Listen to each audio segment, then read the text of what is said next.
The lighting in here is so bad. I apologize. As you can tell from the title, we are going to be reviewing The Princess Diarist by Carrie Fisher.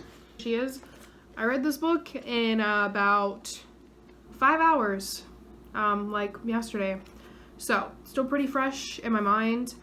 As you can see, I really enjoyed it. All the tabs I put in it. Out of 5 stars on my Goodreads, which I'm gonna link again. For anyone that hasn't followed it, and anyone who don't want to follow it. I'm gonna be playing with slime as I'm talking.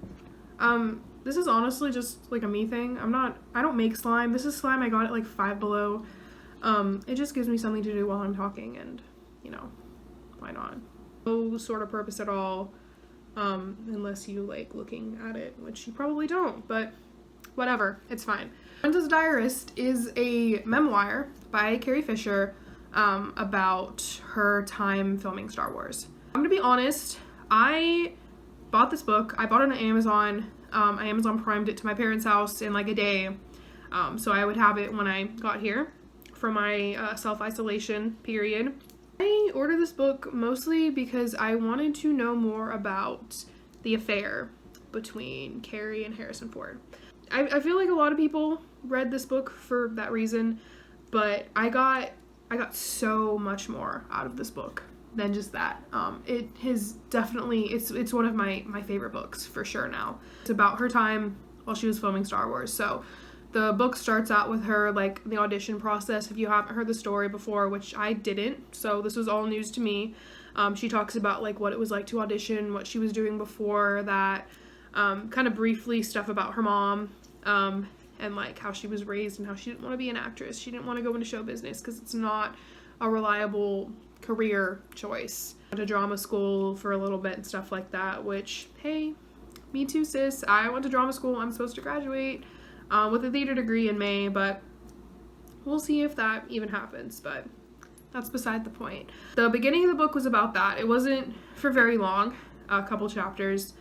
The bulk of this book, and something that she kind of advertised, as I would assume as this book was being written, and why it is called The Princess Diarist, keyword diary.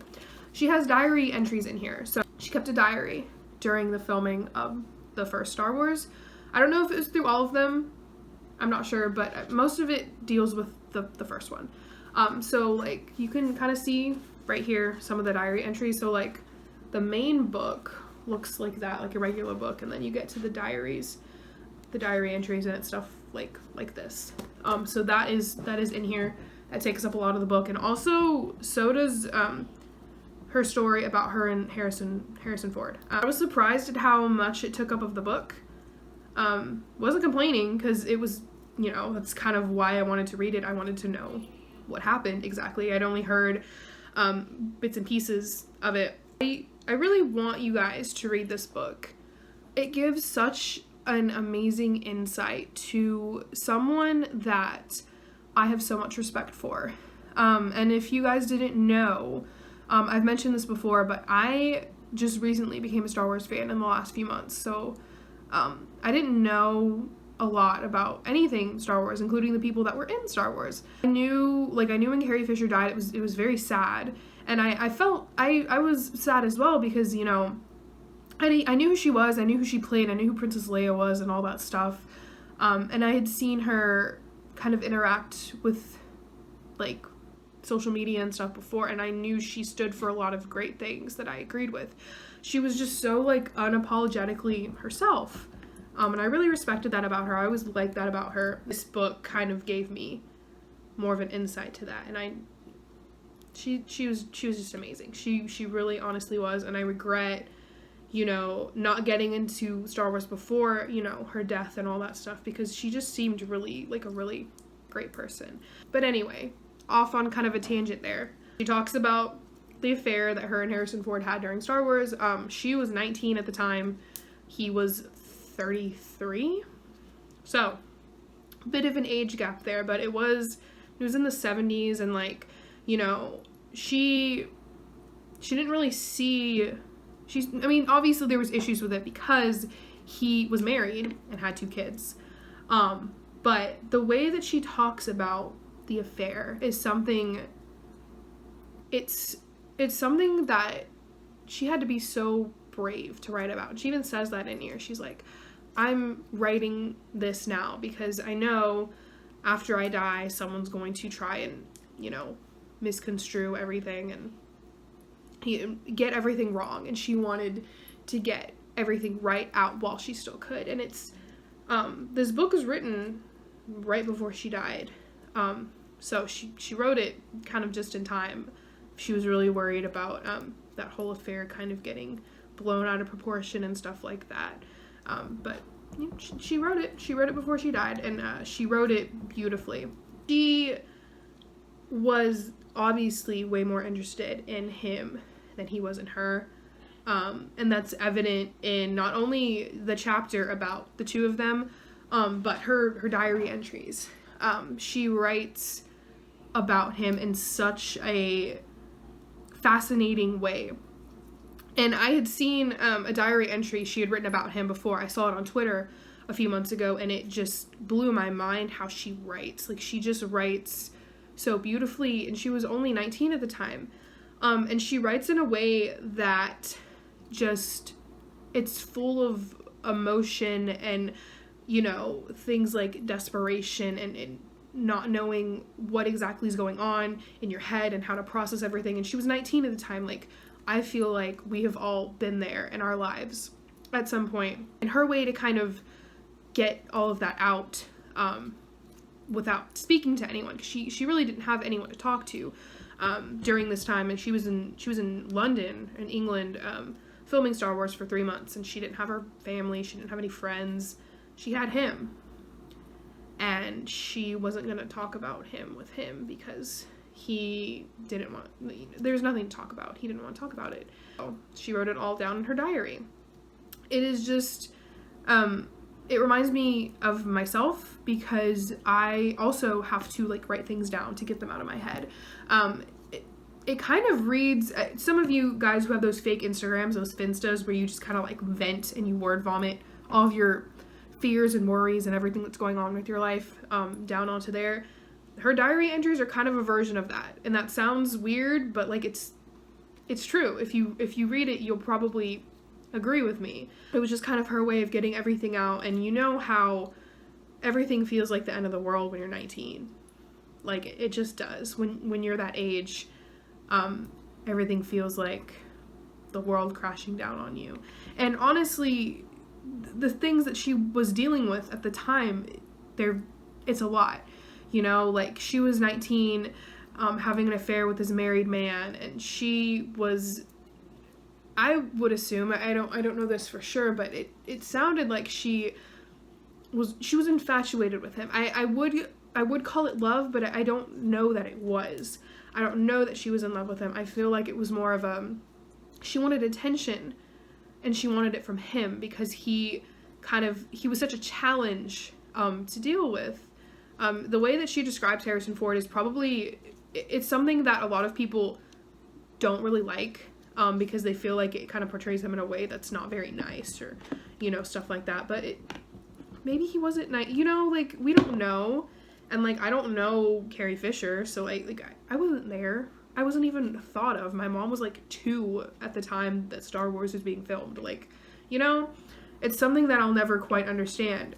But I feel like this book kind of gave me more of an insight to that, if that makes sense. A lot of it is about the two of them and the things they got up to. And she doesn't go into a lot of detail, but at the same time, it's kind of like the perfect amount. She doesn't go into a lot of detail about like the filming of Star Wars, so if that's something you're looking for, you're not really gonna get it here.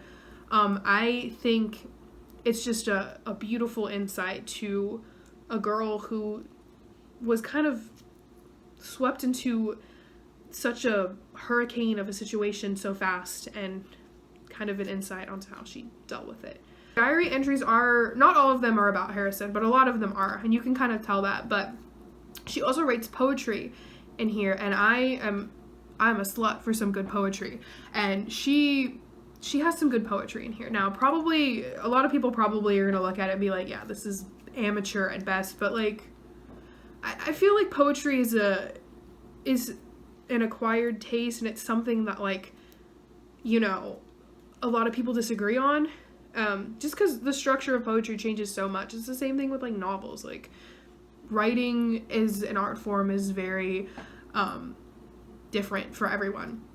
So I personally enjoyed her poetry in here. I thought it was fantastic, and it's something that I understood. At least I feel like I understood. I'm never gonna know for sure if I got the gist of what she was trying to say, but I feel like I did, and it really did something for me, emotion-wise and personally. So that's why I really liked it. Last part of the book goes into detail about mostly about how she dealt with fame after Star Wars and all that, and then it takes place like 40 years after Star Wars, the first Star Wars were filmed, and she was asked to come back for The Force Awakens and stuff like that. So this was written before, during filming of The Last Jedi, because she thanks Rian Johnson at the beginning of this. Actually, let me look.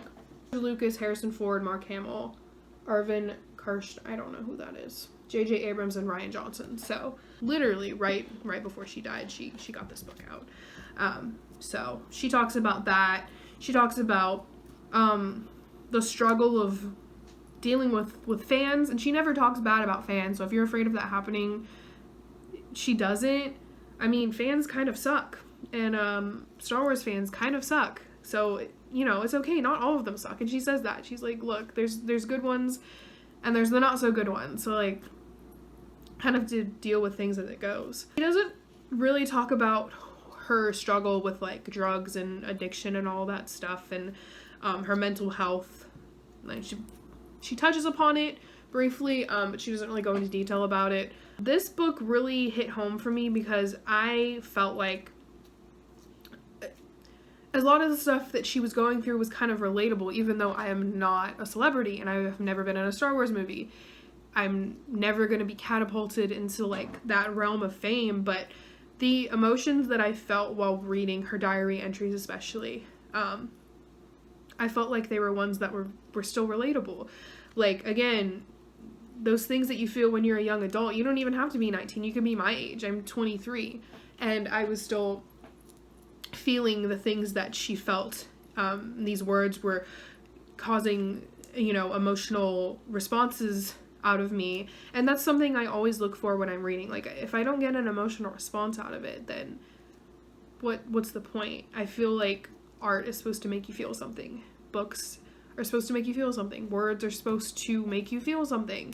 And this definitely did. I don't know if this review is making any sense, but I don't want to tell you everything so that you don't go out and read it, but it is a wonderful, wonderful insight into her, and I feel like it encompasses the way that she was as a person.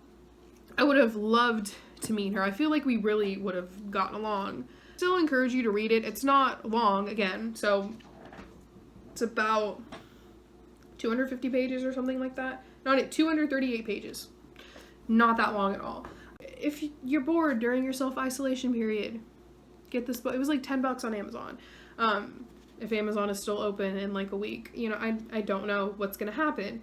I really loved it. A lot of my tabs are mostly in her diary entries because there was just some of the things that she wrote, some of the things she said, I would have to read like 10 times over again because I was like, there's no way she wrote this in the 70s and it's something that I relate to so deeply today, you know? I don't know. I really enjoyed it. Just for watching me play with slime for like, I don't know how long this video is going to be. Maybe. I thoroughly enjoyed this book. I definitely recommend it. It got a 5 out of 5 stars on my Goodreads. I definitely plan on reading it many more times. She just has such a way of speaking and writing that makes me feel very important. I feel like she's speaking directly to you through her writing, and her poetry and her diary entries just they're really beautiful.